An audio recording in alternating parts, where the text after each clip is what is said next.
Okay, so good evening everyone. Good evening po. Yan. Audible na po ba ako?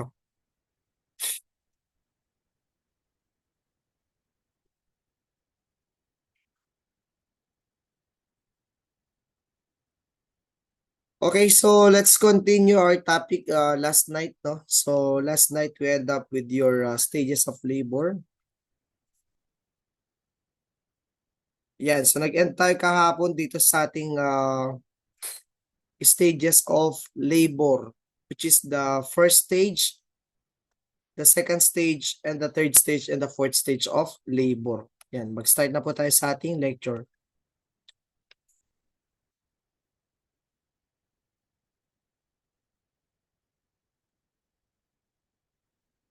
Okay, so in your fourth stage of labor, sabi natin kahapon, fourth stage of labor is the immediate postpartum, ano? So, ang pinaka-start po ng ating fourth stage is mga 10 minutes after the delivery of the placenta and it extends to the first 2 hours after your delivery. So, yun yung ating fourth stage of labor. So, discuss natin one by one. So, in the first stage of labor, we have your cervical dilatation stage and it is considered as the longest stage of labor. Longest stage po ito, depende din kung ikaw po ay primigravida or your multigravida. Okay? So, ang first stage ay tinatawag din natin siyang preparatory stage because we are preparing the woman for the actual delivery of the baby. Kaya siya tinawag na preparatory kasi doon nagdadilate yung cervix niya.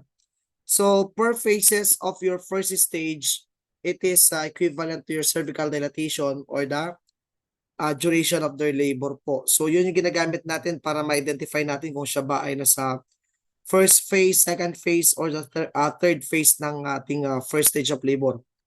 So, dito sa ating first stage, dito natin makikita yung mga phase 1, phase 2, at saka phase 3, which is the latent, active, at saka transitional. So, latent phase is based on the cervical dilatation of the patient, which is 0 to 3 centimeter. Pag 0 to 3 cm, that is your latent phase of your labor pa lang. Then pag 4 to 7, that is active phase already. And 8 to 10 is the transition phase. So we have your latent, active, transitional. Sa inyong first stage mo lang ito makikita. Walang mga ganitong phases sa second stage natin. So ang latent, active, transitional ay makikita lang natin siya sa first stage of labor. So again, so kapag ito is 0 to 3, it's the latent phase. 4 to 7 cm, that is active phase, and 8 to 10 cm is transitional phase already. So sa board example, pwede po ninyong makita ito sa mga situations, pero hindi nyo napapansin minsan, no? Pero malaking tulong din po yung ating mga cervical dilatation sa mga situations sa board exam, kasi doon mo makikita kung nasang phase na po yung patient mo sa kanyang labor. Kunwari, nakalagay doon mga 5 cm yung patient, maganyan. So alam mo na nasa active phase po siya. Kung nakita mo naman nasa 8 cm na yung patient mo, so nasa transitional phase na po siya. Then doon mo i-base kung ano mga pwede mong gawin during your phases of your labor. Latent phase, active phase, at saka transition phase. That is your 0 to 3, 4 to 7, at saka 8 to 10 cm. So yun po yung ating mga cervical dilatation under your phases of the first stage of labor, latent, active, transitional. 0 to 3, latent. 4 to 7, that is your active. And 8 to 10 is your transitional. Yun.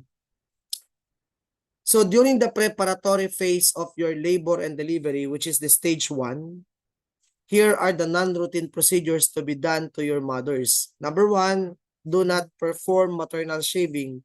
Bawal na po yung maternal shaving nowadays because it increases the risk of infection. So pwede mag-cause ng infection yan kapag nasugatan mo yung balat ni nanay. So nowadays, hindi na po natin ina-advise na mag-shave pa yung mga manganganak. And ganoon din sa mga nurses, mga midwife, hindi na pwedeng i-shave yung patient na manganganak. Next, number 2, oxytocin augmentation of labor. So before kasi, kapag primigravida yung patient natin, we are hastening their labor and delivery by oxytocin drips. Dati kasi may naka-side drips na oxytocin para mas mapabilis yung panganganak po ng mga nanay. Pero ngayon bawal na because of the danger of fetal distress and your ruptured uterus. Bawal na ang oxytocin augmentation kasi pwedeng mapahamak yung baby tsaka si mother with your oxytocin augmentation unless kapag medically prescribed po ito in such cases of hypotonic contractions. Okay? But to do it routinely in every woman in labor, that is a no-no now in OB. Bawal nang magbigay ng oxytocin augmentation unless kapag medically prescribed, like for example in a patient with hypotonic contractions. Yun. Pero kapag yung normal labor po ang patient tapos bibigyan mo ng side drip of oxytocin, bawal na po yun. Yan. Next, bawal na rin po yung total restriction of fluids and foods or yung tatawag natin na routine NPO. Kasi dati basta may dinala pong mother po na manganganak sa mga facilities dati, they are placed on a nothing per orem or NPO status, no? So ngayon, pwede na po silang kumain tsaka uminom during labor and delivery. So they are now allowed to drink and eat during labor and delivery. And according to research or evidence-based practice, it is found that your eating and drinking before your labor and delivery is found to be beneficial for both the mother and the baby. Nakakatulong daw na kapag ang nanay ay kumain o uminom during labor and delivery, nakakatulong daw yan sa progress of labor kasi nagkakaroon ng energy yung nanay to push and to deliver the baby. Unlike before na kahit man lang basain mo ng tubig yung lips nila, pinagbabawal po sa mga facilities. Nowadays, they are now allowing mothers to eat and to drink fluids during your labor and delivery as long as it is tolerated po. Next, having an artificial rupture of membrane now is not allowed or prohibited na po ito. Bawal nang magpaputok ng amniotic membrane unless na naman kapag medically prescribed, like for example, meron ng prolonged labor because of your unruptured membrane. But generally, to do amniotomy to all mothers is not allowed anymore. Bawal na po ito. Dati kasi ginagawa yan. Para mapabilis yung panganganak ng mga babae, pinuputok po ng mga doktor ang kanilang membranes. Ginugupit ng forceps or pinipinch ng forceps sa loob para lang mapaputok yung kanyang membrane. So there is a danger kasi sa ating artificial rupture membrane which can cause your cord prolapse. Okay? Kapag kasi pinaputok mo yung kanyang amniotic membrane, pwedeng sumama yung umbilical cord ni baby na palabas at pwedeng maipit yon with your fetal head. So it can increase the risk of cord prolapse. Yeah, it can increase the risk of cord prolapse. Ano pa? Enema is not routine anymore. Bawal rin po ang routine enema sa mga manganganak.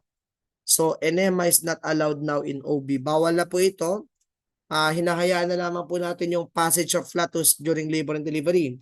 So okay lang na mapautot yung nanay kapag siya po ay nanganganak. Hindi katulad dati na may preparation niya na pag manganganak yung nanay, ine-enema natin ng fleet enema. Nowadays, bawal na. Okay? So okay lang na mapupo siya during labor and delivery basta wala na mag-e-enema before delivery. Ano pa yung bawal na sa OB ngayon? Bawal na rin sa OB ngayon yung routine IV fluid insertion na lahat ng mga i-admit na mga buntis na mga anak is nilalagyan ng swero. So now, hindi na. Ang IV fluid insertion is for emergency obstetric conditions na lang.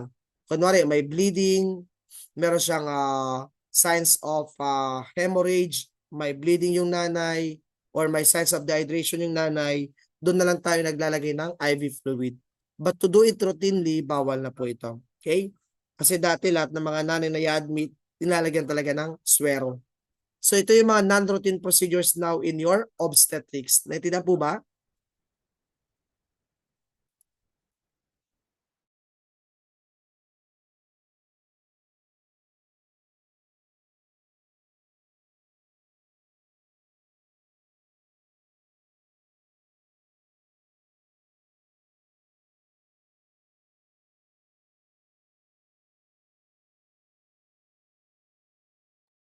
Okay, so yan yung mga practices namin noon nung mga estudyante pa kami, mga ganyan. Yan yung mga naabutan ko pa dati. Sinishave ang mga mothers, naglalagay ng oxygen drip, naka-NPO yung mga nanay, nag-amniotomy yung mga doctors, nag-enema po tayo, tsaka nag-insert ng IV fluid. Nowadays, bawal na yan. Hindi naman sa totally bawal, hindi na siya routine na ginagawa. So kumbaga, it is only done now based on the emergency or the needs of your mother po. Kung kailan i-shave, pwede i-shave. Yeah. Next. Next is the partograph. For your partograph naman, this is the most powerful tool in labor and delivery, no? So bakit tinawag ko siyang powerful tool? Kasi it is used mostly in your facilities to monitor the progress of labor. So the purpose of your partograph in obstetrics is to monitor the progress of labor and identify presence of your abnormalities of labor. So ginagamit po natin ito to monitor the progress of labor, to assess the well-being of the fetus, maternal well-being, and the progress of your labor or any abnormalities that may arise during your labor and delivery. So this is just a piece of paper with a graph, but it is the most powerful tool to monitor for any abnormalities arising in labor and delivery.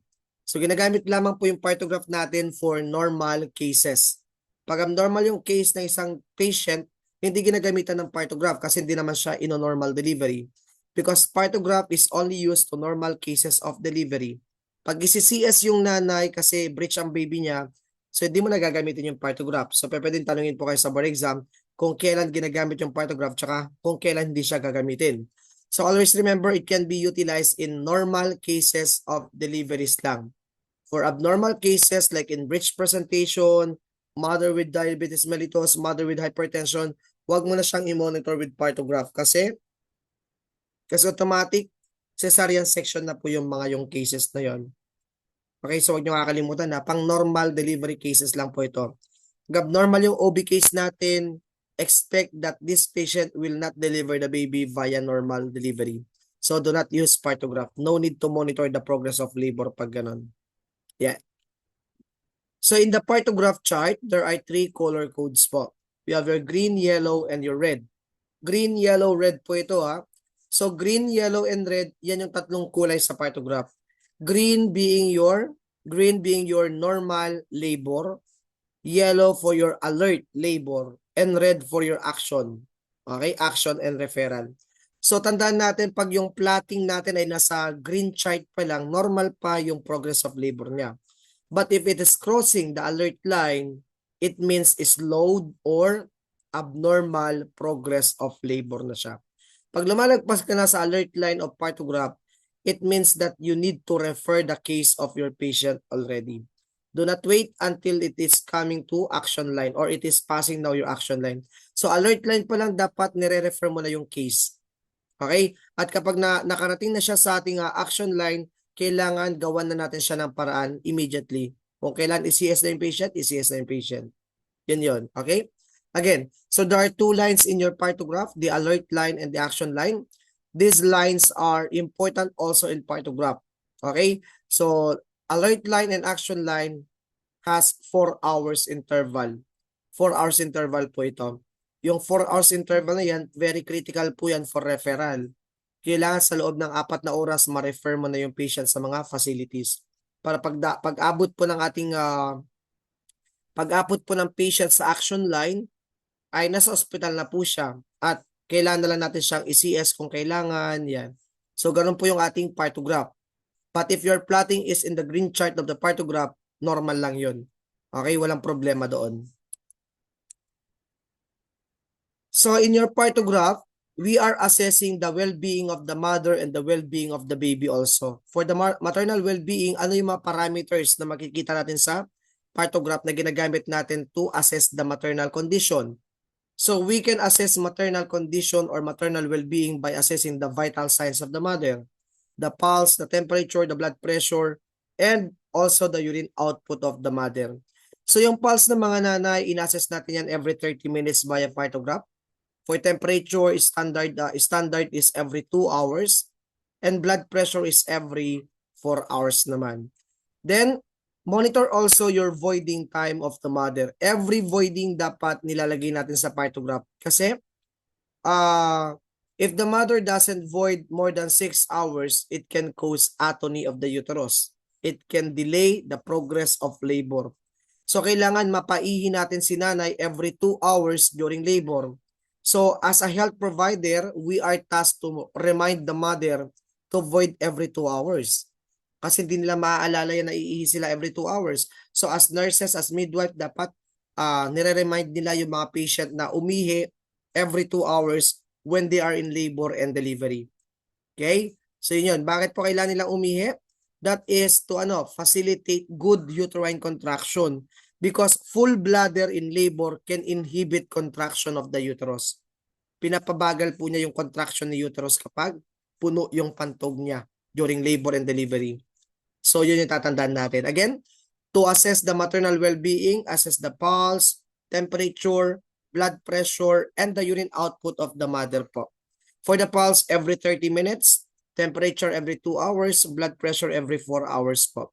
And for the urine output, just ask the mother whether she voided already.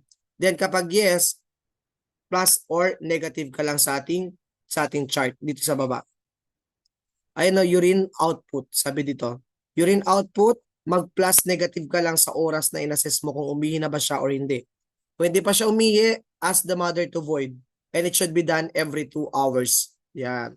Next, take note that in the partograph, we are not assessing your height of the uterine fundus.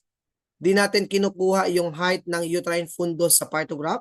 Di rin natin kinukuha yung ating maternal height. Di rin natin kinukuha yung maternal weight. Also, with your intake and output, hindi rin natin siya nire-record sa partograph. So, pag may tanong sa partograph na, the following parameters are recorded. Okay, recorded in partograph, except, so ito yung mga possible answers natin. Hindi natin nire-record sa partograph ang fundus height, ang maternal height and weight, ang intake and output ni mother. So, they are not recorded in your partograph. Nakuha po? Not clear po, sir. Ha? Hindi klaro daw. What do you mean hindi klaro? Ano po hindi klaro doon? Yung aking explanation or yung aking PowerPoint? So yung ating yung partograph, okay. Okay lang. Kung hindi klaro yan. Kasi ganyan talaga. Yung picture niya, okay lang yan. So again, so basta tandaan niyo yung sinasabi ko ha. Sa partograph kasi nasa inyong table of specification yan. So baka mamaya i-follow nila yung TOS ngayon, maglagay sila ng mga bagong tanong doon at isa sa TOS nyo ang use of partograph. So ang partograph ay ginagamit para i-monitor yung tatlo. Maternal well-being, fetal well-being, tsaka progress of labor. Yan.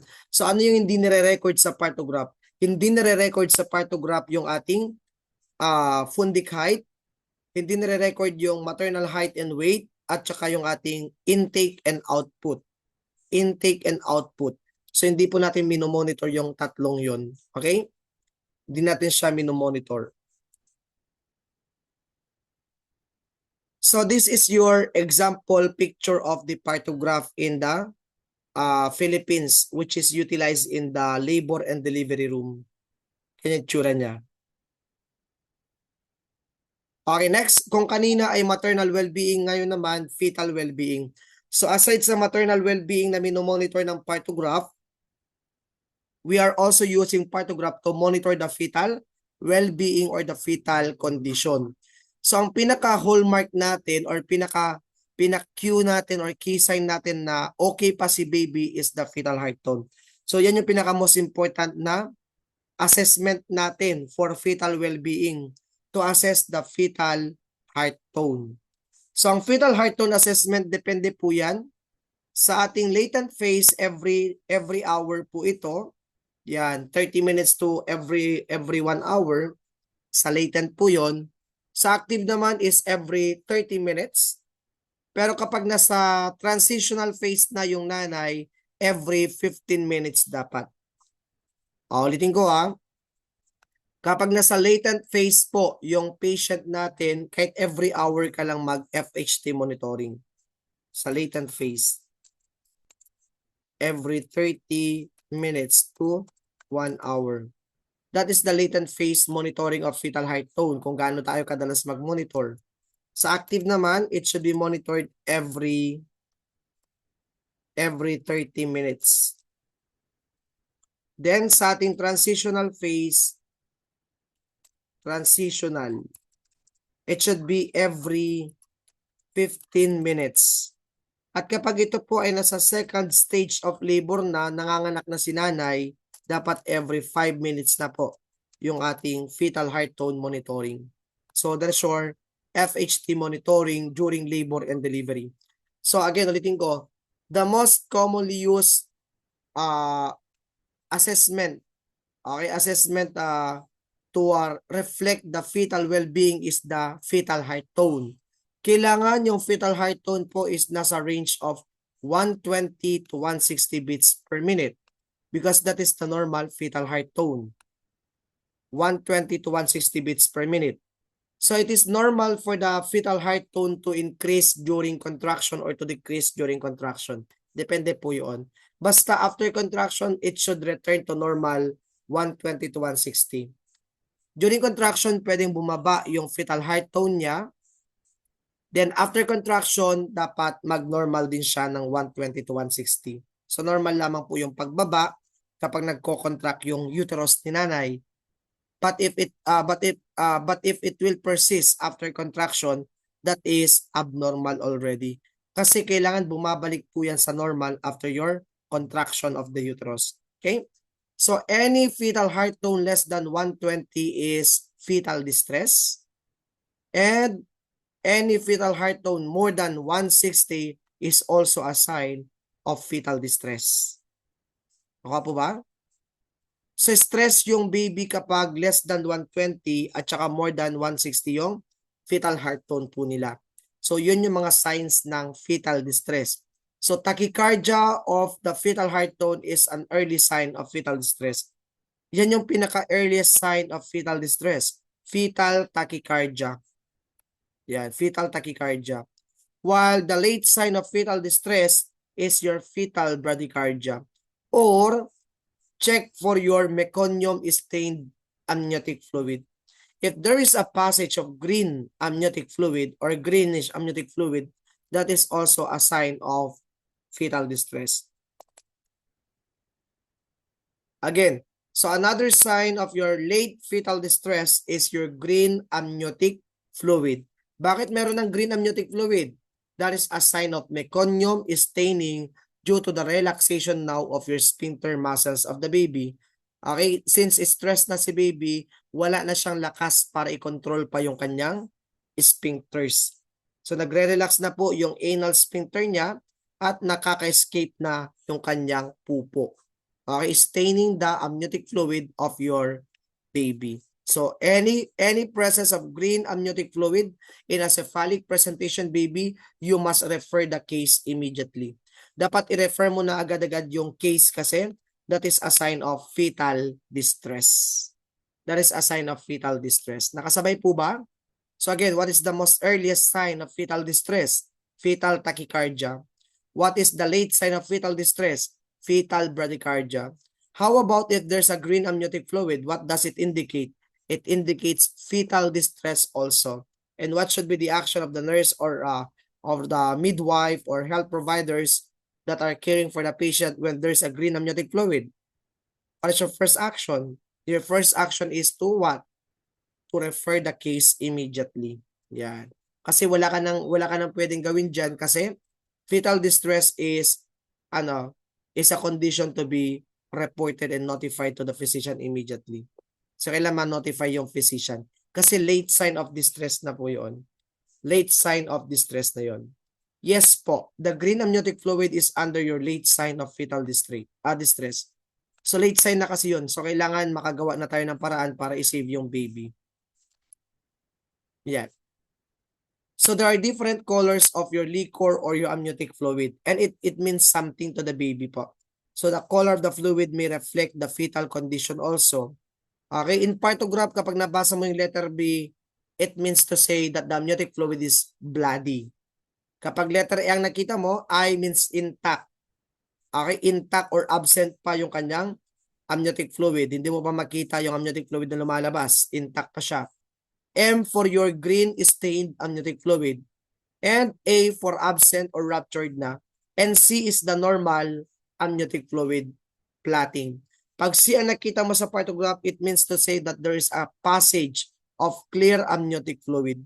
So anong ibig sabihin po ng mga kulay na light green, green, light brown, brown, at saka black? Mga ganyan.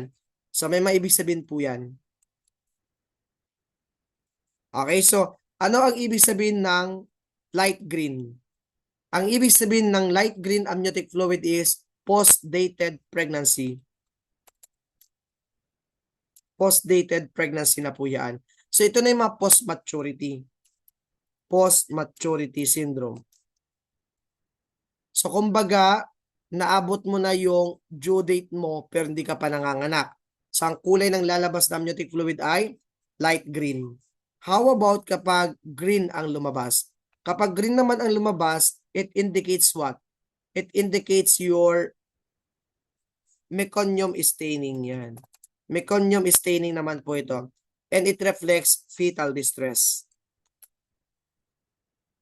Yan. Kapag green naman, that is your meconium or fetal distress. Green. How about kapag nakita mo is light brown or brown? Okay, depende po ito, ano? Kapag ito po ay light brown or brown and black, this is a sign of your intrauterine fetal death na. Intrauterine fetal death. Intrauterine fetal death or fetal demise. Ano ibig sabihin nun? Patay na yung bata sa loob. Fetal demise. Fetal demise is your death of the baby inside the uterus. Ano pa yung dapat tinignan natin? Tingnan mo din kapag meron siyang golden color, yan. Golden or yellow colored or bright yellow colored. Ano ibig sabihin po nito? Kapag may golden or yellow or bright yellow colored, that is your hemolytic disease. Yan. Hemolytic disease like in RH incompatibility.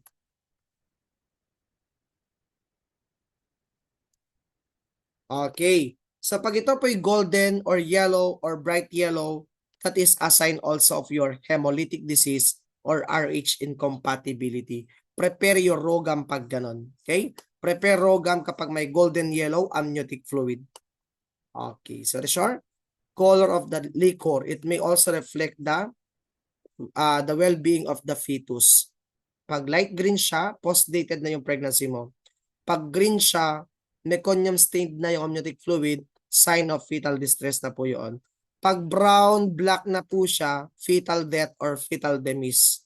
Pag golden yellow naman, hemolytic disease or RH incompatibility. So that is your color of the liquor. Yan, color of the liquor or amniotic fluid. Kopya.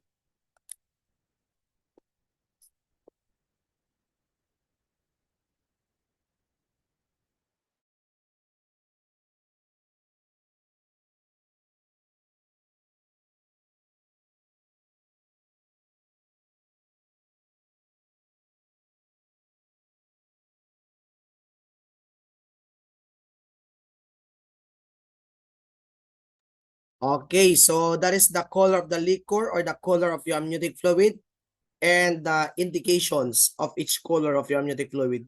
So anong normal na color ng amniotic fluid? It should be clear as water or with some specks of white. Some specks of white lang ha.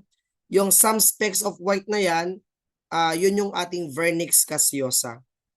Yun yung vernix caseosa. So ito po yung kaninang previous slide. Yan.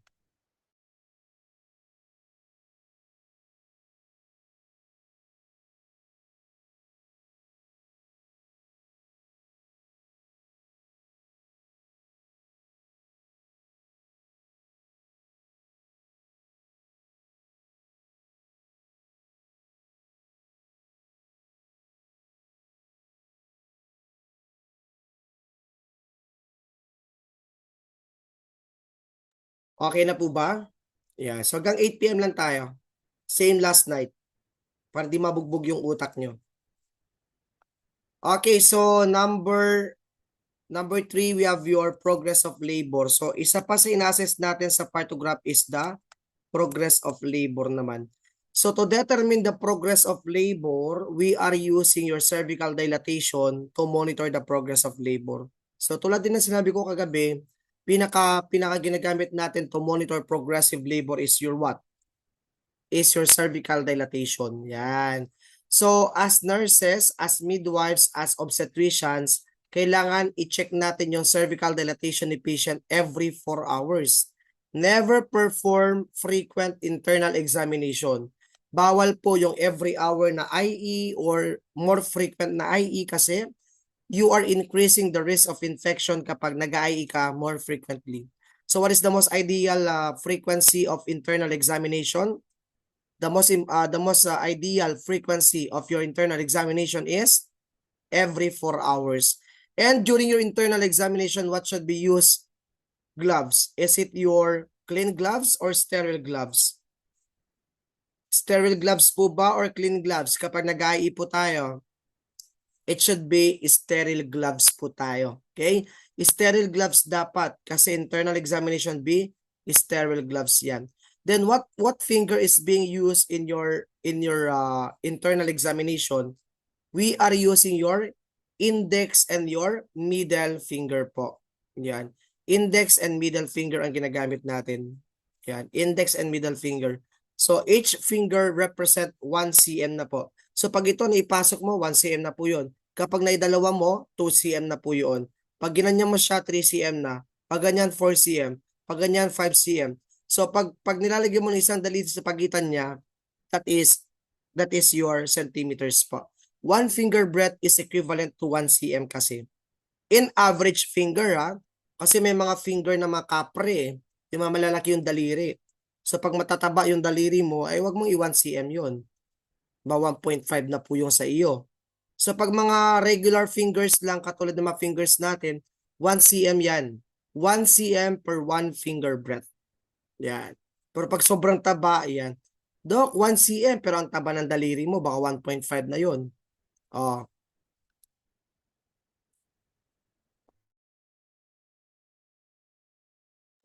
Ulitin ko, so the one that we are using to monitor the progress of labor is the cervical dilatation because it is the hallmark of progress of labor. So dito sa cervical dilatation, mas mabilis po ang pag-dilate ng primigravida compared sa multigravida. So in primigravida, they are dilating 1 cm per hour. Sa multigravida, they are dilating 1.5 cm per hour. So sinong mas mabilis manganak? Si primigravida ba or si multigravida? Siyempre si multigravida. Mas mabilis yung kanyang pag-open ng cervix compared kay primigravida. Si primigravida nagwa 1 cm per hour po ito. So isa ring palatandaan kung progressive yung labor or protracted yung labor. If I say protracted nurses and midwives, protracted means slowed. Ang ibig sabihin ng protracted labor is slow labor po yun. Kumbaga, instead na nagwa 1 cm per hour yung nanay, siguro ang kanyang cervical dilatation is mga 2 cm after 4 hours. Ganon. Kunwari, inadmit daw siya ng alas 10 ng umaga with 4 cm cervical dilatation. Alas 10 4 cm siya. Nag-IE na naman ng alas 2. Tapos ang nakuha pa rin ay 6 cm. Is it normal or abnormal? Abnormal yon. Kasi 4 hours ang nakalipas, dalawa lamang yung improvement niya. So dapat is, ano na siya? 4 plus 4, 8 cm na dapat siya. 6 cm pa rin siya. So doon mo masasabi na merong protracted active labor. Nakuha nyo? So natawag doon kapag 4 cm tapos ang nakuha mo ay 6 cm after 4 hours. Ano tawag doon? Ang tawag doon ay protracted active labor. Bumagal na siya sa active labor niya. Yun yung ibig sabihin ng protracted active labor po. Yun. Okay, so take note that 1 cm FAs is equivalent to 50% of your normal cervix length or thickness.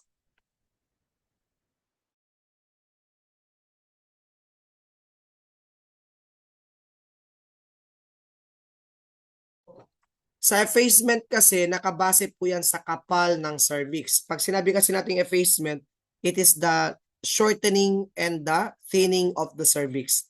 Ang normal na kapal ng cervix ng hindi buntis ay ang normal na kapal ng cervix ng mga hindi buntis ay nasa 3 to 4. 3 to 4 cm po yun. Tapos, kapag 1 cm na po siya, 50% effacement na po yun. Yun yung ibig sabihin nun. 1 cm cervix effacement is 50%. Yan. Pag 1 cm na lamang po kakapal yung cervix mo, 50% na po yun. 50% effaced na po yun. Huwag nyo kakalimutan. Kapag 100% effaced na po siya, gaano na lamang kanipis yung cervix niya? Ang nipis ng cervix mo ay 0.05 to 0.01 cm na lang siya. Maliit na lang siya. 0.05 to 0.01 to 0.05 na lamang yung nipis ng cervix mo kapag 100% ka na. So gaano kanipis yung 0.05 to 0.01? Sinipis na ng papel yung cervix mo kapag 100% ka na. So pag tinanong ka sa exam, the cervix of the mother is paper thin. Pag sinabing ganon, ilang percent na po yun? 50%, 75%, or 100%? The cervix is paper thin already. Anong percentage na po yung effacement niya? 100% effaced na po yun. Which is equivalent po yun ng 0.05 to 0.01 cm. Sobrang nipis na yun. Paper thin cervix ang tawag doon. That is your 100% effacement. And automatic, pag 10 cm dilated na si nanay, 100% effaced na rin po siya. Huwag nyo kakalimutan yun. Again, pag 10 cm dilated na si nanay, ano po ang kanyang effacement doon? 100% effaced na rin po siya. So anytime pwede nang lumabas yung baby po niya. Yun. 10 cm dilated, that is 100% effaced. Yun yung equivalent po ng 10 cm dilated cervix. 100% effaced na po siya. Okay, so sabi dito, effacement is the gradual thinning and the shortening of the cervix from 0 to 100%. Okay, yun yung pagnipis ng cervix mo. That is the effacement kung tawagin. The thinning and the shortening is known as the effacement. While the gradual opening and increasing in diameter, ang tawag doon ay dilatation. Pag nag-increase ang diameter niya, that is dilatation. Pag nag-shorten or thin po siya, ang tawag naman doon ay effacement. Magkaiba po yun ha. Ang measurement ng effacement ay 0 to 100%. Ang measurement ng dilation naman ay 0 to 10 cm. 0 to 10 cm naman po siya. Again, as what I said kanina, when your plotting in the partograph passes the alert line, okay, or it reaches the action line, it indicates abnormal progress of labor. At anong gagawin mo? If your plotting is crossing over now your alert line, you need to refer your case and do reassessment. Do reassessment and refer the case kapag ito po ay lumalagpas na sa alert line. Pag ito ay umabot na sa action line, actions must be taken necessarily. Yan. Action must be taken necessarily na. So we have your alert line and action line. Ilang oras nga ang pagitan nila? Ilang oras ang pagitan ng ating alert line tsaka action line? How many intervals po? Interval of 4 hours. Yan.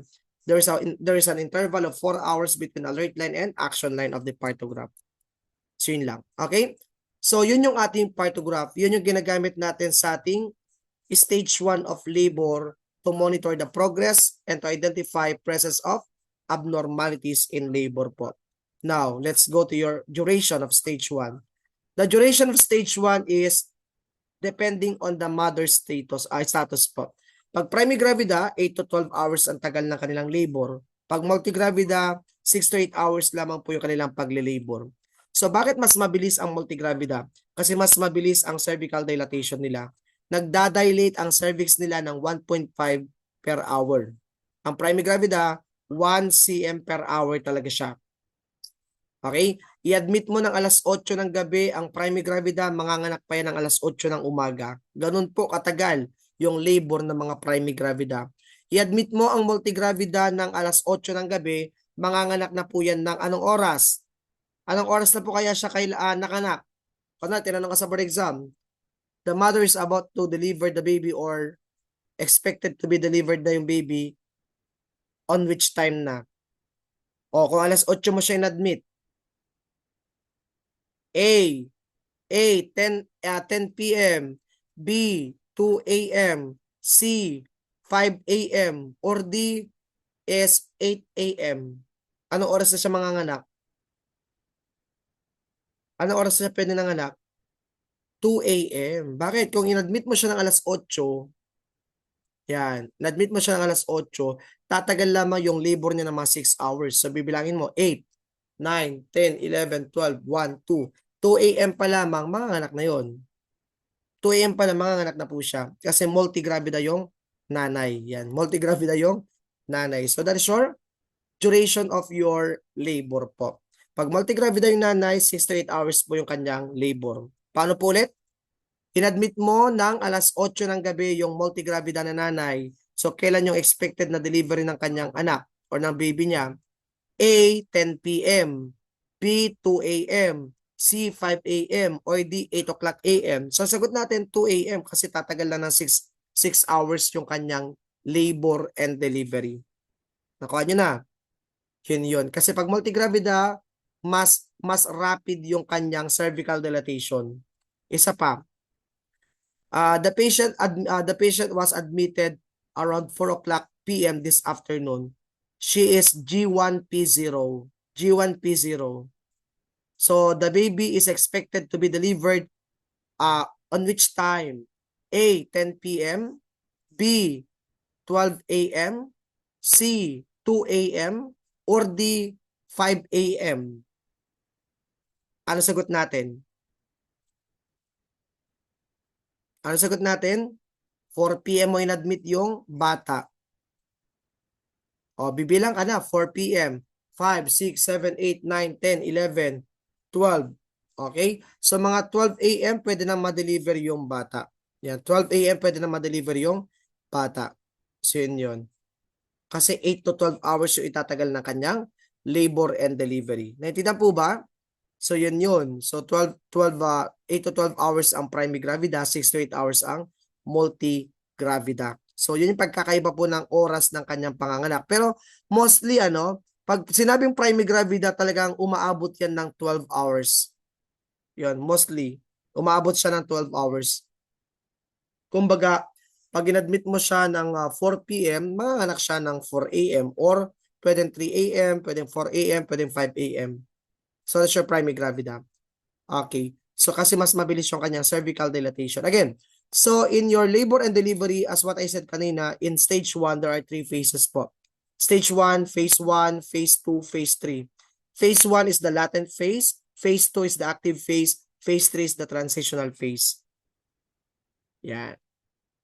Latent, active, transitional. Latent, active, transitional. 0 to 3, 4 to 7, 8 to 10. 0 to 3, 4 to 7, 8 to 10. So that is the centimeters of the cervix per phases po.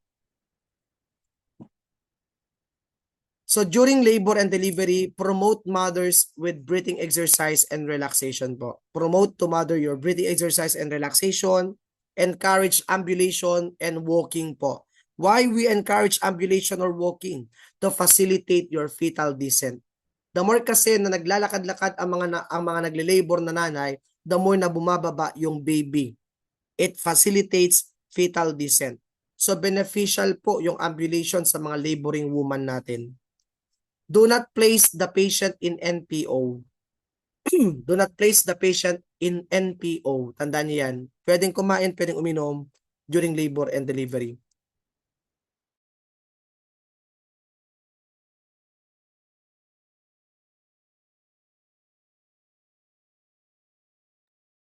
Okay, the next sabi dito, no maternal pushing until not fully dilated. So in the first stage of labor, regardless kung nasa latent phase ka, active phase ka, or transitional phase ka, advise the mother not to do pushing. Bawal pa siyang mag-Valsalva maneuver. Yung ibig sabihin dito ng pushing ay yung pag-ire. Hindi pa siya pwedeng umire. So ang pag-ire po ay ginagawa po dapat yan ng mga nanay sa second stage of labor na. Kapag palabas na po yung baby. Okay? Kapag may 10 cm cervical dilatation ka na, you can now advise the mother to bear down. Pag wala pang 10 cm or fully dilation, advise the mother not to push, but rather they are taught to perform breathing and relaxation techniques. Yan. Breathing exercise, relaxation technique po ginagawa nila hangga't hindi pa po sila fully dilated. And what is the type of breathing po kapag sila po ipapasok na sa second stage? Paano na po yung paghinga nila kapag sila ipapasok na sa second stage? Sinabi natin yan kagabi. Panting blow breathing po. That is the breathing technique for second stage na. Or kapag sila po ay fully dilated na. Pant blow na. Ganyan na siya. Para siya nagpo-first sleep breathing. Okay, so next. So dito po makikita natin yung ating latent active transitional phase. So depende kung ano pong gagamitin yung keyword sa board exam para malaman nyo kung nasa latent phase ba siya, active phase ba siya, or transitional phase po yung ating pasyente. So latent, sintigas po ng nose, active, sintigas ng chin, transitional, sintigas ng forehead. So sabi natin kahapon. Bakit? Kasi mild contraction, moderate contraction, strong contraction. Mild, moderate, strong. Mild, moderate, strong. So, in terms of duration ng contraction, tumatagal na po siya. 20 to 40, 40 to 60, 60 to 90. Pag masyado nang matagal yung paghilab niya, transitional na po yun. So, you can also time the duration of contraction para malaman mo kung anong phase na po siya ng labor and delivery. Malalaman muna kung anong phase na siya ng labor and delivery based on the duration of the contraction. Pataas na pataas yan. 20 to 40, 40 to 60, 60 to 90. So, another way yun para malaman mo kung nasaang phase na siya ng labor and delivery niya sa stage 1. Kunwari, nakita mo sa situation, the mother's contraction is lasting for 40 seconds. So ano yon? Latent, active, or transitional? Sagot mo. Latent, active, or transitional? 40 seconds na daw ang tagal ng kanyang uterine contraction. Latent, active, or transitional? Active na yon. Nakita mo 70 seconds na daw ang contraction niya. Asang phase na po siya? Latent, active, transitional? Transitional na po yun. Kasi 70 seconds is 60 to 90 seconds. So 70 is under your transitional na. So yun ha. So you can also utilize your duration of contraction to identify whether the mother is on the latent phase, active phase, or transitional phase of their labor po. Not just the dilatation. Kasi ang dilatation, alam na natin yan eh. Pag 0 to 3, latent phase, 4 to 7 is active phase, 8 to 10 is transitional phase. Eh kung wala siyang nilagay na dilatation, nilagay niya about contraction. The mother shows contraction pattern that lasting 80 seconds. In the monitoring device, contraction pattern lasts up to 80 seconds. Asa na siya? Transitional phase na po yun. So, pwede mong gamitin yung ating duration or interval or dilatation para malaman mo kung anong phase na po siya ng labor and delivery. Okay? So again, gaano katigas ang latent? Latent is nose. Active is chin. Transitional is just like in your forehead. Ganyan katigas yung chan ni nanay. Kasi mild contraction, moderate contraction, strong contraction na po yun. 20 to 40, 40 to 60, 60 to 90. Then, 5 to 10, 3 to 5, 2 to 3. So, nagre-range na lamang po ng resting period na 5 to 10, tapos magko-contract na naman, 3 to 5, magko-contract na naman, 2 to 3, magko-contract na naman siya. Yun yung ibig sabihin ng ating interval. So, it may rest 5 to 10 minutes, 3 to 5 minutes, and 2 to 3 minutes. Ang dilatation ng cervix, 0 to 3 cm, 4 to 7 cm, 8 to 10 cm. Malinaw? Without your notes. Tingnan natin kung masasagot nyo. What phase of stage 1 is the woman now if she is 7 cm cervical dilatation with 7 cm cervical dilatation with 50 seconds of uterine contraction duration?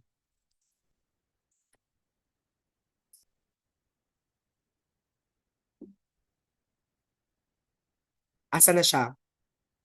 7 cm cervical dilatation, 50 seconds uterine contraction duration. Asa na siya? active phase. Very good. So now, naintindihan nyo na ba kung saan po pwedeng gamitin yung mga data na yon sa inyong board exam? Naintindihan nyo na po ba kung saan nila ginagamit yung mga data na yon? In a situation, encircle nyo lagi kung ilang cm na yung pasyente ninyo. Encircle nyo din kung ilang seconds ang duration ng labor niya. Then, doon mo makikita kung anong phase na po siya. Kung latent ba siya, active ba siya, or transitional phase po siya. O kunwari, patient is 3 cm with 40 seconds duration of contraction. Ano yon? Saan na siya? Latent kasi 3 cm. Okay, 3 cm po yung kanyang cervical dilatation. Oh, how about wala siyang cervical dilatation?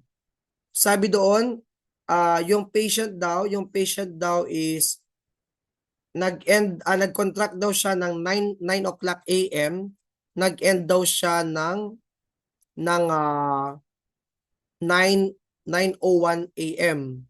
Then nag-contract na naman siya ng 9:02 AM. Or nag-contract na naman siya ng 9:05 AM. Ulitin ko ha, nag-contract yung uterus niya ng 9 o'clock AM, natapos ng 9:01 AM. Tapos, nag-contract na naman siya ng 9:05 AM. Asang phase na siya? Asang phase na po siya? Nag-contract ng 9 o'clock AM, then nag-end ng contraction yung patient sa 9 o'clock AM, tapos 9:01 AM. Then, nag-contract na naman siya ng 9:05 AM. Asan na siya? Oh, it starts at 9 o'clock AM, it ends at 9:01 AM, then contracts again at 9:05 AM. Tingnan ninyo. Nag-contract siya ng 9 o'clock AM, natapos siya ng 9:01 AM. Then, nag-start na naman siya ng 9:05 AM. Nasaan po siya? Kunwari, yan yung sinabi sa situation, oras ang sinabi, dinalito ka na. E di orasan mo, nag-contract siya ng 9 o'clock AM, natapos ng 9:01 AM. Ilang minutes ang nakalipas? 1 minute siyang nag-contract. 1 minute siya, which is equivalent sa ilang seconds? 60 seconds po yan. 60 seconds po yan. Then, nag-contract na naman siya ng 9:05. So, ilang minutes ang interval niya?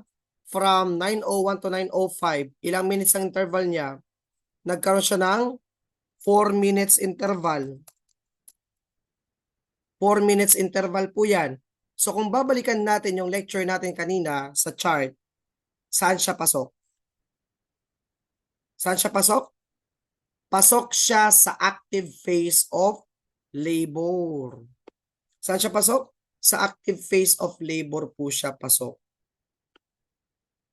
Active phase of labor siya pasok. Kasi 4 minutes interval niya, not 2 to 3 minutes. Nakanya na. Yan. So, pag ganun po, kailangan yung orasan yung kanyang labor. Yan. 4 minutes interval kasi 3 to 5 minutes ang interval lang. Active. 40 to 60 ay active pa rin. Okay. Pero hindi ganyan ka-complicated sa board exam. Alam nyo na agad yun. Ilalagay naman doon ilagi is yung centimeter. Isasariyan na lang natin, sir. Ang ilalagay naman sa board exam is yung centimeter po ng cervix niya. So as long na alam mo yung 0 to 3, 4 to 7, 8 to 10, di ka manganganib sa latent, active, tsaka transitional. Yan. Okay, now, when to transfer the woman from labor room to delivery room? So pag primigravida yung nanay, i-transfer na po natin siya kapag fully dilated siya. Kapag pag multigravida, 8 cm pa lang, papahigain na natin siya sa delivery table. Kasi mas mabilis ang dilatation nila. Hindi yung antayin mo pang mag-fully dilated din yung multipara. Mali. Kasi manganganak na yun sa bed, sa transport bed natin kapag tsaka mo lang siya transfer ng fully dilated. So, kailan trina-transfer yung mga nanay? From labor room to delivery room? Kapag primigravida, antayin mo mag-fully dilated siya. Pag multigravida, 8 cm pa lang, pahigain na natin siya sa ating delivery table. Yan. And during your transport po, the position of the mother should be left side lying position. Kasi yung left side lying kasi, it facilitates the oxygenation of the baby. Hindi sila pwedeng i-flat supine. Tandaan nyo ha, the most contraindicated position in OB is your flat supine position. Bakit bawal ang flat supine position? Because it can cause vena cava syndrome. Maiipit yung kanilang ugat sa puso at magkukause yan ng hypotension. Bawal yun. Nako-compress ang vena cava. Yun yung tinatawag natin na vena cava syndrome or the hypotensive syndrome. So what is the best position in OB? The best position in OB is left lateral position. Left lateral position. Kung kailan mo man siyang isupine, do not forget to place a wedge pillow or a rolled towel at the side of the right hip. Saan mo ilalagay daw yung wedge pillow or yung ating rolled towel kapag nakasupine yung nanay? Sa right side of the hip. Lagyan mo siya ng rolled towel sa right side ng hip niya para ma-displace po natin yung nanay. Ma-displace natin yung tiyan ni nanay. So wag kakalimutan yon. Kung nakasupine man si nanay, place wedge pillow or rolled towels at the right hip of the mother. Right hip of the mother. Yan. So dati, we have your delivery positions na lithotomy tsaka dorsal recumbent. As what I said kahapon, the best and ideal position for delivery now is the upright position. As long na as long na low risk yung mother for labor and delivery, the best delivery position now is upright position na. 'Di ba dati nung tayo mga estudyante, pinapanak yung mga nanay sa dorsal recumbent, lithotomy position. Now, dapat i-adapt natin yung recommendation ng WHO if the mother is low risk. If the mother is low risk in labor and delivery, the position of delivery should be upright position na. Huwag nyo kakalimutan na updated po ang mga board of examiners natin. So dapat upright na po yung sagot ninyo kung manganganak na po yung nanay. Next, second stage of labor. Kapag siya po ay high risk naman, doon tayo sa ating lithotomy. Mga lithotomy positions. Yan. Kapag lithotomy po, ginagamit po yan kapag may anticipated na episiotomy repair, suction assistance, forceps delivery assistance. So pag may mga forceps delivery, syempre, ilitotomy natin yung nanay. Ilitotomy natin yung nanay. Ang lithotomy ilalagay sa paa sa stirrups. That is the difference between lithotomy and the dorsal recumbent. Sa lithotomy, merong special stirrups doon, pangpatungan ng paa. So ang pagpatong ng paa dapat simultaneous, sabay dapat na ilalagay yung paa sa stirrups. Simultaneous dapat yung pagpatong ng paa. Yun lang.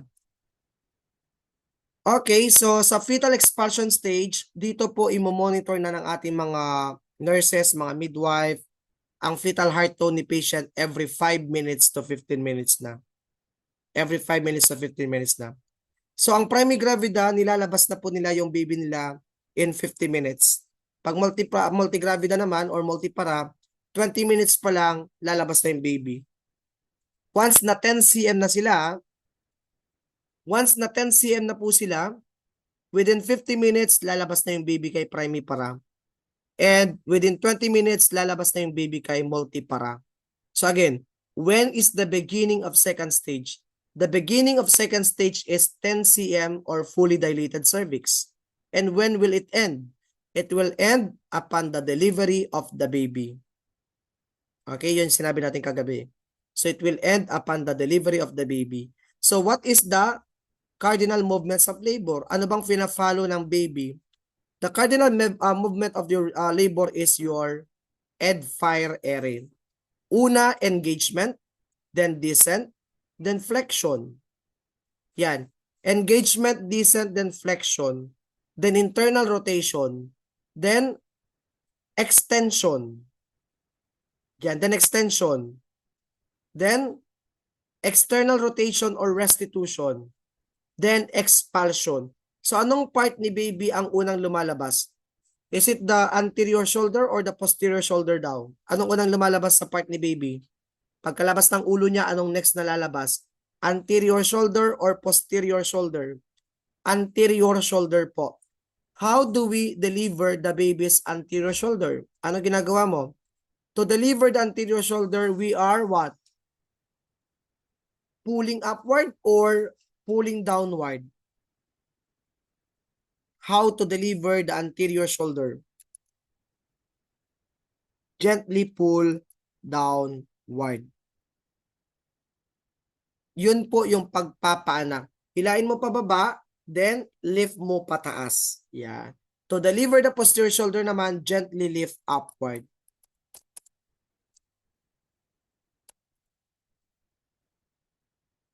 Yeah. Gently lift or pull upward po. So to deliver the anterior shoulder, dapat downward pull tayo. That is to deliver the anterior shoulder. And to deliver the posterior shoulder, gently pull upward na kapag posterior shoulder na. So again, so what is the mechanism of labor daw? Ano daw ang ating sequence? Ed, fire, ere. Engagement, descent, flexion, internal rotation, extension, external rotation, and expulsion. So yan yung mnemonics na matagal na ginagamit sa OB para alam niyo yung pagkakasunod-sunod. Okay? Pagkakasunod-sunod ng ating cardinal movements. Yan. What is the earliest cardinal movement of labor daw? Sagot natin ay engagement. Pag walang engagement sa choices, anong hahanapin yung next? Pag wala, anong next na hanapin mo? Descent. Yun yung next na hanapin mo. Engagement is the earliest mechanism of labor. It is the settling of the head in the pelvic brim. Yung pagbaba ng ulo sa pelvic brim mo, engagement ang tawag doon. Yung pagpasok niya sa inlet, descent ang tawag doon. Yung pag-touch ng chin niya sa chest niya, gumanyan siya, that's short flexion. Flexion. Yan. Internal rotation, pag-ikot ng ulo niya. Extension, pag-extend ng katawan niya papunta sa vaginal opening mo. And sa extension po, dito na nangyayari yung crowning process. What is crowning process? Crowning process is the encirclement of the head of the baby to the vulva. Makikita mo yung ulo ni baby na naka-encircle na sa vulva ni nanay. Kunwari, ito yung opening or bukana ng pepe mo, no? Meron ka na makikita ditong itim na kulay na pabilog. That is the head of the baby. Ang tawag doon kapag nakausli na yung kanyang ulo sa inyong butas, ang tawag doon ay crowning. And when crowning occur, do not leave your patient. Prepare yourself for delivery na. Will you notify the obstetrician kapag may crowning na? Yes or no?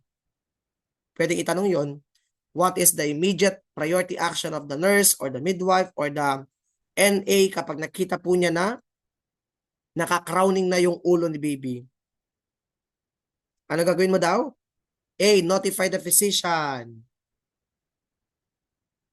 B. Perform perineal care. C. Prepare yourself for the delivery of the baby. Ano sagot natin? Letter C. Prepare yourself for the delivery of the baby kasi anytime po bubulwak na yung ulo palabas. So no time na para tawagin pa or hanapin pa yung physician or obstetrician. Pagkatalikod mong ganyan, baka pagkatalikod mong ganyan, bulwak na, lalabas na yung baby. Kasi mabilis na lamang po yun. Once na umusli na yung ulo niya, wag mo nang talikuran yung pasyente mo. Humarap ka na, lumapit ka na, at ihanda mo na yung dalawang kamay mo. Kasi anytime, lalabas na yung baby. Nakuha? No need to notify the physician when crowning occurs. Just prepare yourself for the immediate delivery of the baby. Yan yon. Next, external rotation. Ang external rotation natin is when the head comes out, paglabas na ng ulo, iikot siyang ganyan. Yung mukha lalabas dito sa harap. 'Di ba ganyan siya nung lumabas? Yung mukha niya nakaharap sa baba. Pag umikot na po yan pa ganyan, yan. Pag nakita mo na yung mukha niya, wipe the face of the baby. Remove the secretions in the nose, around the mouth. So, ganun yung gagawin natin. Then, insert your 2 fingers on the sides of the neck of the baby and feel for any presence of cord coil po. Paglabas ng ulo niya, ilagay mo yung 2 daliri mo side to side sa leeg niya at kapain mo kung may nakapulupot na umbilical cord. Yun yung gagawin natin. Kapag walang umbilical cord, yun, okay si baby. Pag may umbilical cord na nakapulupot, get your forceps, clamp, then cut it immediately para hindi mamatay yung baby. Okay?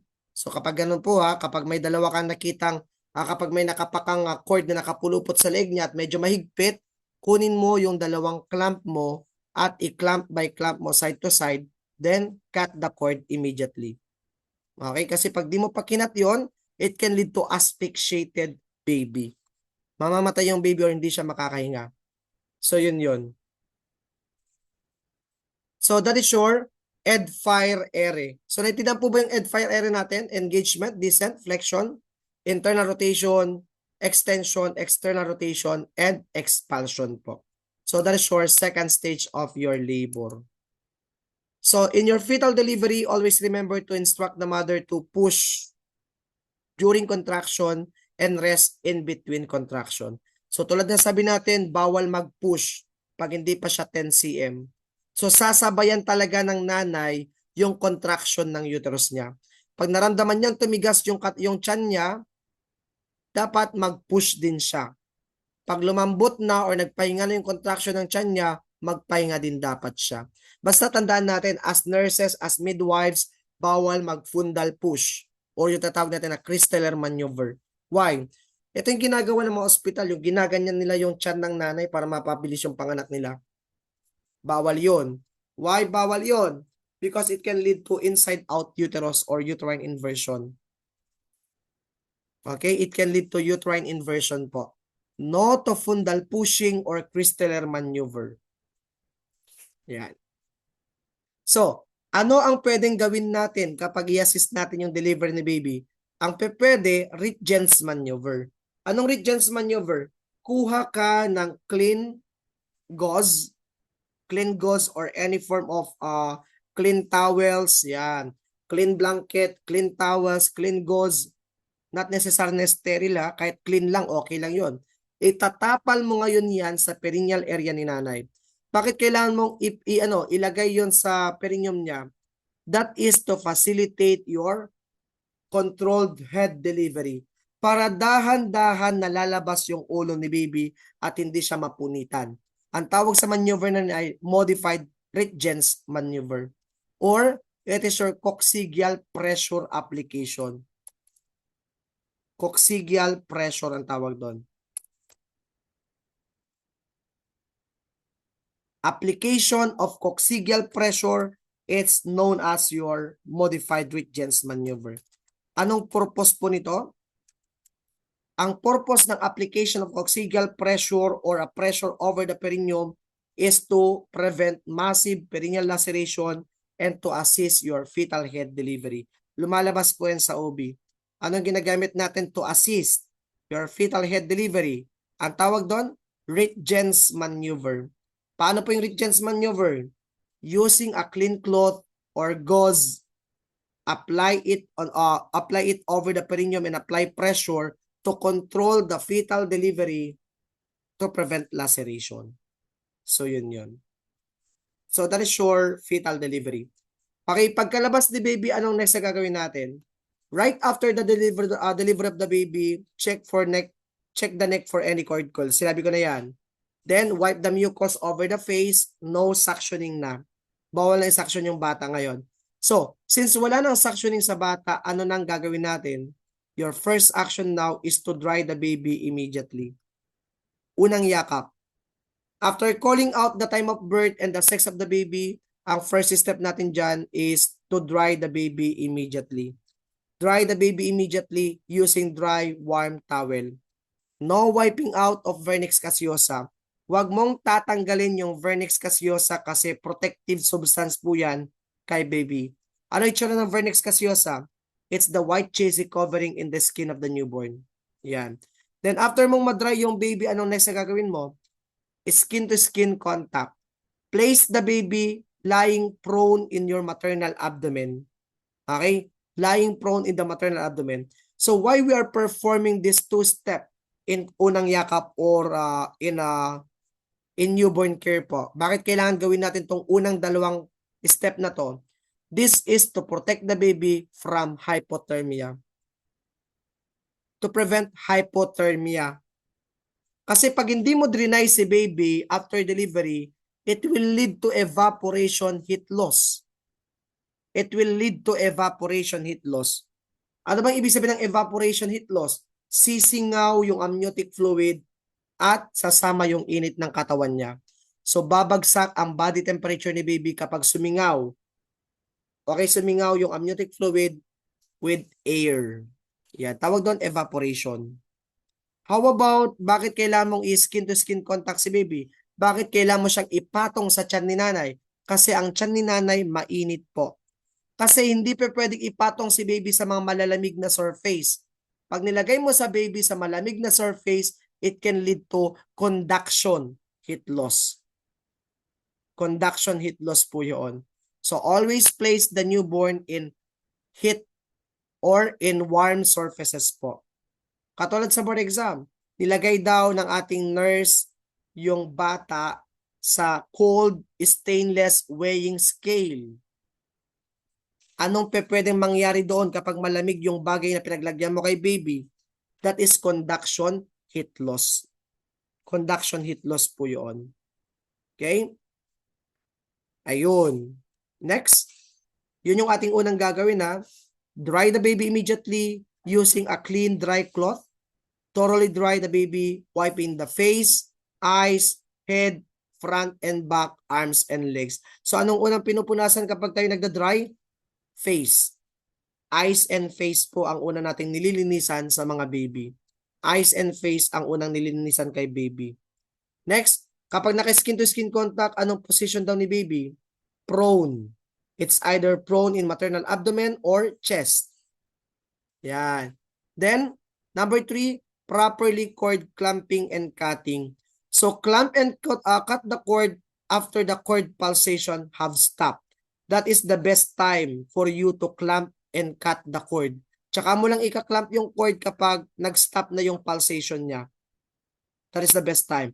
And when does cord pulsation stop? 1 to 3 minutes po. The cord pulsation stops 1 to 3 minutes. Kailangan mong antayin na tumigil yung pulso niya.